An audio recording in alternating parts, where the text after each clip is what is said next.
وہ کسی شاعر نے کہا تھا نا کہ لگاتے ہیں سینے سے اس کو بھی آقا جو ہوتا نہیں منہ لگانے کے قابل۔ تو سننے لگے، وہ سناتی رہی، حضور دھوپ میں کھڑے سنتے جا رہے ہیں۔ گرمی کا عالم ہے، شدت ہے، دھوپ ہے، لیکن آقا کریم علیہ الصلوۃ والسلام سنتے جاتے ہیں۔ اتنی گفتگو کی جب خود تھک گئی، جانے لگی، تو حضور علیہ الصلوۃ والسلام بھی تشریف لے آئے۔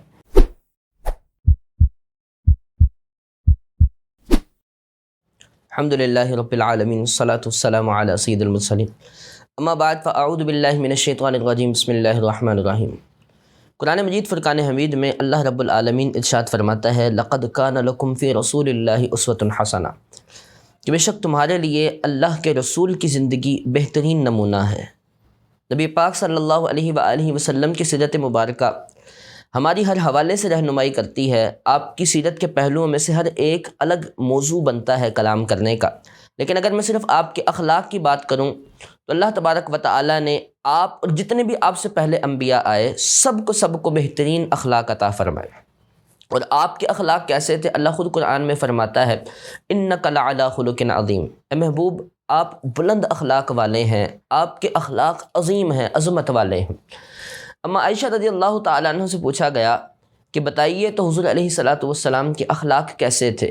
تو آپ فرمانے لگیں کہ کان خلقہ القرآن، آقا کریم صلی اللہ علیہ وآلہ وسلم کے اخلاق سارا کا سارا قرآن تھے۔ اور صحابہ کرام رضوان اللہ تعالیٰ علیہم اجمعین بیان کرتے ہیں کہ آقا کریم علیہ الصلوۃ والسلام جب کسی مجلس میں بیٹھتے، جلوہ فرما ہوتے، تو آپ کے سامنے جتنے احباب بیٹھے ہوتے، جب آپ کلام کرتے تو ان میں سے ہر ایک یہ سمجھتا تھا کہ حضور مجھ سے زیادہ توجہ فرما رہے ہیں، میری طرف زیادہ التفات فرما رہے ہیں، ایسا وہ سمجھتا تھا کہ حضور مجھ سے بات کر رہے ہیں۔ ہر ایک یہ سمجھتا تھا، یہ آپ کا اخلاق تھا۔ ہر ایک کے ساتھ خندہ پیشانی سے ملتے تھے، یہ آپ کا اخلاق تھا۔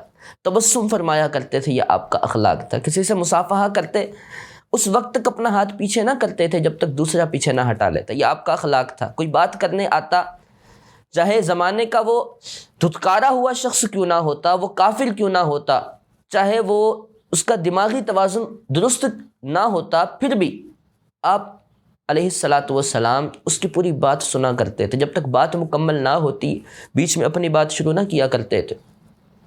آقا کریم صلی اللہ علیہ وآلہ وسلم کی سیرت کا ایک واقعہ ملتا ہے کہ ایک مرتبہ مدینے کی ایک تھوڑی دماغی توازن خراب تھا اس عورت کا، وہ حضور علیہ الصلوۃ والسلام کے پاس آئی، مجھ سے میں آپ سے بات کرنا چاہتی ہوں۔ کہاں بات کرنا چاہتی ہو؟ کہا کہ یہاں نہیں، تھوڑا سائڈ پہ آئے، میں آپ سے بات کرنا چاہتی ہوں۔ آقا کریم چل پڑے۔ صحابہ نے عرض کی، یا رسول اللہ مجذوب خاتون ہے، اس کی دماغی توازن درست نہیں ہے، آپ اس کے ساتھ کہاں جاتے ہیں؟ آپ اعلیٰ، آپ پر وحی کا نزول ہوتا ہے، آپ پہ بار نبوت ہے، آپ کے اتنے زیادہ معاملات ہوتے ہیں، آپ اس بے وقوف عورت کے لیے اپنے وقت کو کیوں ضائع کرتے ہیں؟ تو حضور علیہ الصلوۃ والسلام نے فرمایا کہ میں بھی اس کی نہ سنوں کہ جس کی کوئی نہیں سنتا، میں انہی لوگوں کے لیے تو ہوں کہ جن کی کوئی نہیں سنتے۔ وہ کسی شاعر نے کہا تھا نا کہ لگاتے ہیں سینے سے اس کو بھی آقا جو ہوتا نہیں منہ لگانے کے قابل۔ تو سننے لگے، وہ سناتی رہی، حضور دھوپ میں کھڑے سنتے جا رہے ہیں۔ گرمی کا عالم ہے، شدت ہے، دھوپ ہے، لیکن آقا کریم علیہ الصلوۃ والسلام سنتے جاتے ہیں۔ اتنی گفتگو کی جب خود تھک گئی، جانے لگی، تو حضور علیہ الصلوۃ والسلام بھی تشریف لے آئے۔ یہ آپ کا اخلاق تھا۔ آپ صلی اللہ تعالیٰ علیہ وآلہ وسلم کے احادیث طیبہ ہمیں بتاتی ہیں کہ اگر بہترین اخلاق اپنانا چاہتے ہو تو حضور کی سیرت کو اپنا لو۔ بہترین اخلاق اپنانا چاہتے ہو، لوگوں میں معزز ہونا چاہتے ہو، تم ایسے ہونا چاہتے ہو کہ تمہاری طرف ہر ایک رغبت رکھے، ہر ایک تم سے ملنا چاہے، تمہارے ساتھ بیٹھنا چاہے، تم سے دو چار باتیں کرنا چاہے، وہ چاہے کہ تم بھی مجھے وقت دو، ایسے اگر ہونا چاہتے ہو تو آقا کریم صلی اللہ علیہ وآلہ وسلم کے اخلاق اپنا لو۔ میرے کریم صلی اللہ تعالیٰ علیہ وآلہ وسلم نے ارشاد فرمایا، بہترین اخلاق کی ایک بہترین صورت، فرمایا کہ تم میں بہترین وہ ہے اپنے بھائی کے لیے وہی پسند کرے جو اپنے لیے پسند کرتا ہے، یعنی خود اچھا کھانا چاہتا ہے، بھائی کو اچھا کھلائے۔ خود اپنے بارے میں بری بات سننا پسند نہیں کرتا تو اپنے بھائی کے لیے بری بات کہنا پسند نہ کرے۔ ایسی محفل میں نہ بیٹھے جہاں کسی دوسرے بھائی کی بری بات کی جاتی ہو۔ کتنی پیاری ایک اخلاق کی بات ہے۔ اگر کوئی شخص ایسا ہو، نہ خود کسی کی برائی کرتا ہو، نہ کسی کی برائی سنتا ہو، تو وہ شخص کیوں نہ ایسا ہوگا کہ جس کی طرف لوگ رغبت رکھتے ہوں۔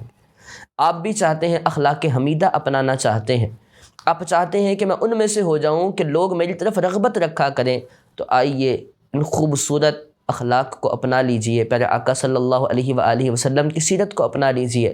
میرے رب نے چاہا تو آقا کریم صلی اللہ علیہ وسلم کے اخلاق آپ کو دنیا میں تو معزز بنائیں گے، آخرت میں بھی نجات کا باعث بنیں گے۔ اللہ تعالی ہمیں اخلاق حمیدہ، اخلاق حسنہ اپنانے کی توفیق عطا فرمائے۔ السلام علیکم ورحمۃ اللہ وبرکاتہ۔